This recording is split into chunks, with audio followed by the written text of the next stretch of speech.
welcome back to the channel. Today I am excited to share with you a crucial step in building your raised garden beds, attaching hardware cloth to the bottom. It'll keep those pesky gophers out, and if you've ever had your plants mysteriously disappear from below, you'll know exactly why this is so important. So let's get to it. So first, let's talk about what hardware cloth is. It is a strong galvanized wire mesh that comes in various sizes.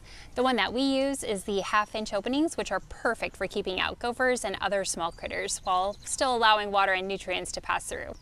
And just a helpful tip, you'll always want to make sure that you're wearing gloves because this can be pretty pokey when you're handling it.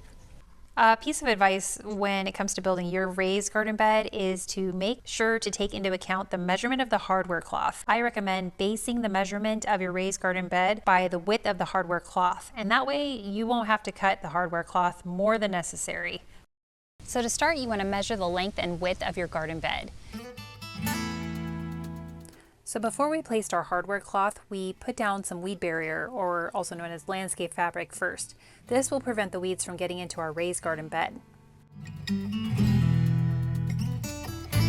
Next, you'll need to secure it using heavy-duty staples and a staple gun for this part. Start at one corner and work your way around, pulling the hardware cloth taut as you go. The goal is to make it as snug and flat as possible to prevent any gaps where gophers might squeeze through.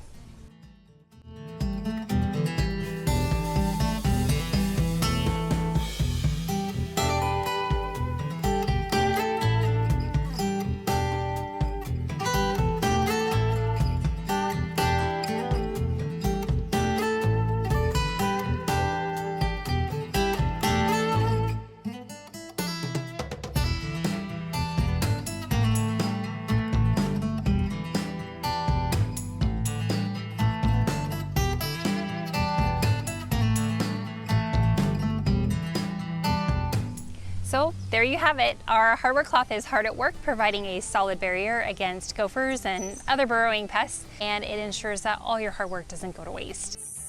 So using hardware cloth is a simple yet highly effective way to safeguard your beds, and not only does it keep the gophers out, but it also allows your plants to thrive without any unwanted visitors. I hope you found this tip helpful, and if you did, please feel free to give this video a thumbs up, and don't forget to subscribe for more gardening tips and tricks. Thank you for watching, and I hope we'll see you again on the next one. Bye!